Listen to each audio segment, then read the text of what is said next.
तू ये क्या कर रहा है? रात के लगभग 2 बजे माथेरान के सुनसान हाईवे पर रोहन गुस्से से आग बबूला होकर विजय की तरफ देख रहा था।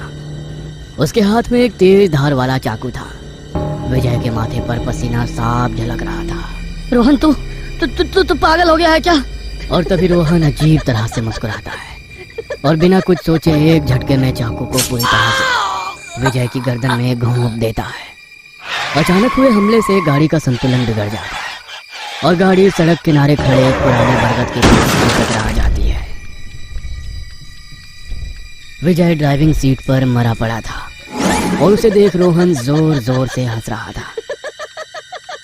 तभी एक जोरदार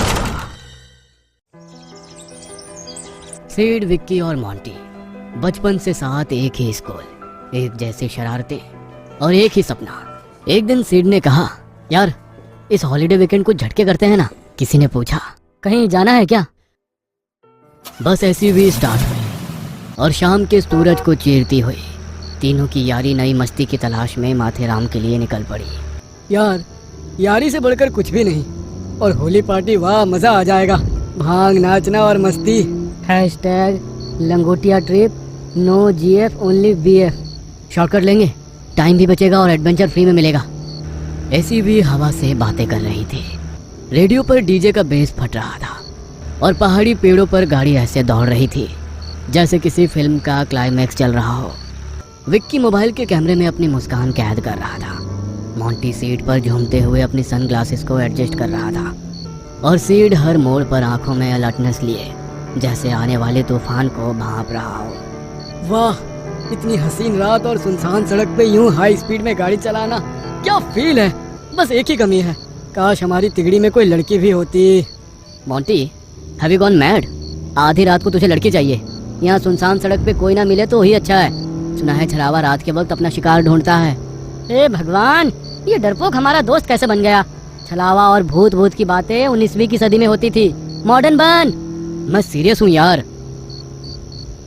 तभी अचानक एसयूवी की हेडलाइट्स में एक लड़की नजर आई, लाल शॉर्ट ड्रेस में, सड़क किनारे बिल्कुल अकेली। वो चुपचाप खड़ी थी, हाथ उठाकर लिफ्ट मांग रही थी। चांदनी जैसे उसके चारों ओर कोई जादुई आभा बना रही थी। गहरी रहस्यमयी आंखें जैसे हर पलक झपकते हुए कोई दास्तान कह रही हो। घुंघराले बाल जो ठंडी हवा में इस तरह लहरा रहे थे जैसे किसी पुराने गाने की धुन पे थिरक रहे हो। और चेहरा इतना मासूम, इतना बेइंतहा हसीन कि वक्त भी कुछ पल के लिए ठहर जाए। मॉन्टी, ब्रेक क्यों मारा? मुझे कुछ गड़बड़ लग रही है। पागल है क्या? इतनी सुनसान जगह में देख, रेड ड्रेस में कैसी हॉट लग रही है। ओए होए, भाई भगवान ने सुन ली। मॉन्टी रुक जा, बात करते हैं। पागल हो गए हो क्या तुम लोग? ये नॉर्मल लड़की नहीं है। रात के 12 बजे इतने सुनसान जंगल में, और वो भी अकेली। चलो यहाँ से, मुझे कुछ गड़बड़ लग रही है। चुप कर यार, इतनी हॉट लड़की है और तू अनपढ़ जैसी बातें कर रहा है।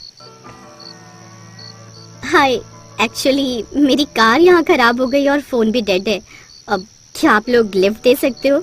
मुझे बस थोड़ी दूर जाना है। हाँ, क्यों नहीं, जरूर मैडम, आप तो वीआईपी गेस्ट है। देख, मुझे ये सब ठीक नहीं लग रहा है।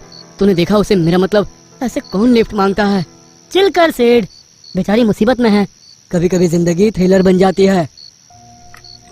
जैसे ही वो लड़की गाड़ी में बैठती है, एक अजीब सा ठंडी हवा का झोंका सीट की रीढ़ में सिहरन भर देता है। उसका मन बेवजह घबराने लगता है। आंखें बार बार रियरव्यू मिरर की तरफ जा रही थी। मैं टिया हूँ। क्या आप लोग होली सेलिब्रेट करने जा रहे हो? यस मैम, होली, डांस और अब तुम, सब परफेक्ट है। टिया, ये नाम सुना सुना सा लगता है। और तुम्हें कैसे पता चला हम होली सेलिब्रेशन करने जा रहे हैं? एक मिनट, ये वही नाम तो नहीं? ओए सेड, तेरी ये हॉरर स्टोरी बंद कर और चुपचाप एंजॉय कर। Let's turn this ride into a wild Holi night. सुनसान हाईवे, सन्नाटा ऐसा कि अपनी सांसों की आवाज भी तेज लगे। तेज चलती ठंडी हवाएं एसयूवी को चारों तरफ से जैसे घेर रही थी। सुनी सड़क पर दूर दूर तक कोई गाड़ी नहीं थी। रेडियो ऑन था, लेकिन उसमें कोई गाना नहीं बज रहा था।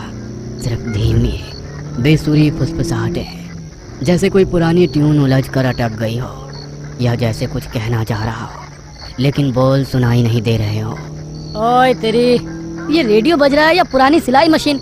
यार इतनी हॉट लड़की, सॉरी, मेरा मतलब है इतना अच्छा माहौल है और इसमें अगर कोई चीज मिसिंग है तो वो है किलर सा गाना। भाई कुछ फोन पे ही गाना लगाओ ना, वरना ये रेडियो तो मूड की ऐसी की तैसी कर देगा। सीरियसली यार ये लोकेशन फिर से वही दिखा रहा है। हम 20 मिनट से एक ही मोड़ पर घूम रहे हैं। साले तूने शॉर्टकट लिया या लॉन्ग कट?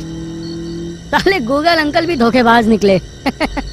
टिया मुस्कुराती है, लेकिन इस बार वो मुस्कान वैसी नहीं थी जैसे पहली बार थी। कुछ तो बदला था। वो मुस्कान अब मायूस नहीं, रहस्यमयी लग रही थी, जैसे वो अपने अंदर कोई भूचाल छुपा कर बैठी हो। उसकी आंखें मुस्कुरा नहीं रही थी, बल्कि किसी राज की परछाई बन चुकी थी। कुछ रास्ते नक्शों में नहीं होते और कुछ सफर खत्म होने के लिए भी नहीं होते। सन्नाटा पसरा था, इतना गहरा कि इंजन की आवाज भी दूर लग रही थी। तभी अचानक रेडियो में एक झटका सा आता है और तेज स्टैटिक की गूंज पूरे कैबिन में फैल जाती है। और शोर के बीच एक फटी फटी अजनबी सी आवाज उभरती है, जैसे कोई बहुत दूर से कुछ कहने की कोशिश कर रहा हो, या जैसे कोई अधूरी चेतावनी अब सुनाई दे रही हो, लेकिन बहुत देर हो चुकी हो। जो रास्ता तुम चल रहे हो वो पहले भी कई चल चुके हैं, लेकिन लौटे कोई नहीं। तीनों उछल पड़ते हैं, जैसे किसी ने एक साथ उनकी धड़कनों को पकड़ लिया हो। सीट घबराकर झट से रेडियो बंद करता है।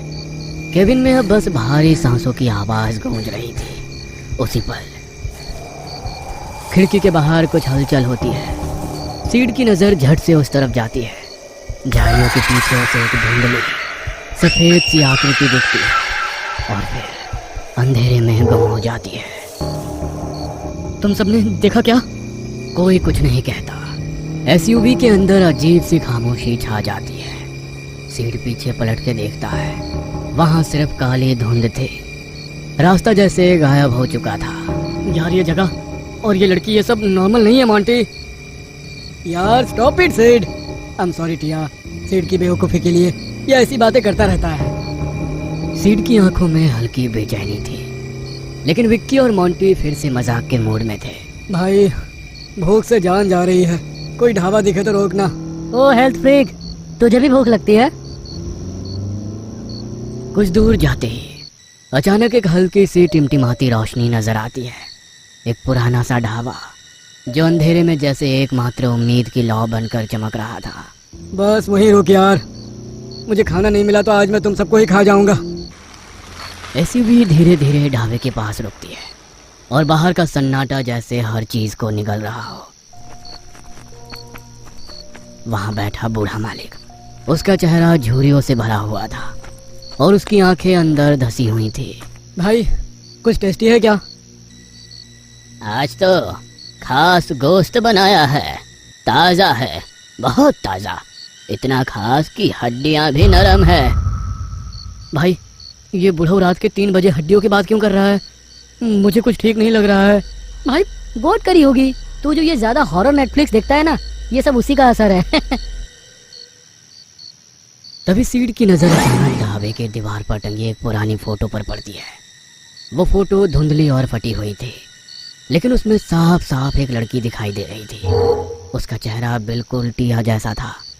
सीड की दिल की धड़कन तेज हो जाती है जब उसकी नजर उस फटी तस्वीर के नीचे लिखे साल पर जाती है। 1880। वही लड़की, वही जगह और वही मुस्कान। लेकिन ये सब क्या है? मोंटी, विक्की, ये फोटो देखो जल्दी। ये तो बिल्कुल टिया जैसी लग रही है। क्या बकवास है यार, तू फिर शुरू हो गया। वक्त कभी नहीं रुकता, लेकिन कुछ यादें हमेशा यहीं कैद होकर रहती हैं। तभी बूढ़ा ढाबा मालिक उठता है, लेकिन उसकी आंखों में अब डर नहीं बल्कि चेतावनी थी। अब भी वक्त है, लौट जाओ यहाँ से, वरना तुम में से कोई भी सुबह का सूरज नहीं देख पाएगा। घबराकर वो चारों गाड़ी में बैठ जाते हैं। अब गाड़ी के शीशे धुंधले पड़ चुके थे, जैसे किसी ने उसे वक्त की धुंध में छोड़ दिया हो। चलो, कहीं सफर अधूरा न रह जाए। एसयूवी की रफ्तार अब बहुत बढ़ चुकी थी। गाड़ी के अंदर का माहौल अब खून, शक और चीखों से भरा हुआ था। अचानक मोंटी की आंखें गुस्से में लाल हो गई और उसकी खामोशी जैसे एक आग की तरह फैल रही थी। वहीं टिया अभी भी चुप थी। उसकी आंखें किसी और ही दुनिया में खोई हुई थी। एक अजीब सा डर, एक रहस्य उसकी आंखों में गहरा आ चुका था। विक्की, तू टिया को यूं क्यों देख रहा है? वो मेरी है। अरे साले, तुझे क्या हो गया अचानक? तुझे क्या, मैं कुछ भी करूं, मैं किसी को भी देखूं? लेकिन मोंटी का शक अब शक नहीं रहा। उसकी आंखों में जो गुस्सा था वो अब पूरी तरह से काबू से बाहर हो चुका था।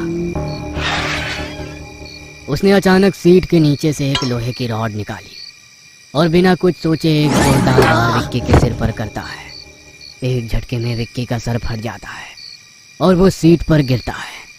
सीट और टिया दोनों चौंक जाते हैं, लेकिन टिया की आंखों में अब कोई भाव नहीं था, जैसे वो सब कुछ जानती हो। मोंटी की नजरें अब खाली, खौफनाक हो चुकी थी।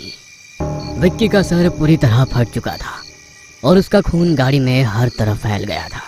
वह वहीं उसी सीट पर हमेशा के लिए चुप हो गया था। मोंटी की आंखों में गहरा खून उतर आया था, जैसे उसका दिल भी उसी क्षण मर चुका हो। बाकी तीनों की सांसें भी अब उस डर और हैरानी में खो गई थी। अबे ये तूने क्या किया? तू ही है वो छलावा, तू ही है छलावा। छलावा? क्या बकवास कर रहा है तू सिड? क्या कह रहा है तू? मैं नहीं, तू है छलावा। इनकी गाड़ी जब जंगल के चौराहे पर पहुंची थी तब सीड ने बाथरूम जाने के लिए गाड़ी रोकी थी और वो उसी पेड़ के पीछे गया जहां छलावा पहले से ही उसका इंतजार कर रहा था। और तभी उस छलावे ने उसके शरीर पे कब्जा कर लिया और जब मोंटी ने विक्की को मारा, सीड की मुस्कुराहट थोड़ी अलग ही थी। वो मुस्कान जो अब तक किसी और की वजह से थी। मोंटी ने अचानक देखा कि सिड ढाबे वाले की तरफ देखकर सिर हिला रहा था। ऐसा लगा जैसे उनका कोई छुपा हुआ प्लान हो, जैसे किसी ने पहले से सब कुछ तय कर लिया हो। तभी सच्चाई का खुलासा हुआ। सीड का कहना कि जीपीएस गलत रास्ता दिखा रहा था। सब कुछ एक छलावा था। सारा दृश्य, सारे इशारे, सब कुछ एक बड़ा धोखा था। सीड ने जानबूझकर विक्की को और बाकी सबको एक झूठी कहानी सुनाई ताकि वो खुद को बचा सके। असली छलावा सीड था। तभी सीड ने शीशे की बोतल उठाई और अचानक मोंटी पर वार किया। कांच की बोतल उसके सिर पर लग गई और खून की छींटें हवा में उड़ने लगी और तभी गाड़ी का संतुलन बिगड़ गया। एसयूवी बेकाबू होकर एक जोरदार धमाके के साथ बरगद के पेड़ से टकरा गई। गाड़ी के जलने की आवाज और धुआं चारों ओर फैल गया, मानो वक्त ठहर गया हो और खामोशी ने सब कुछ निगल लिया हो।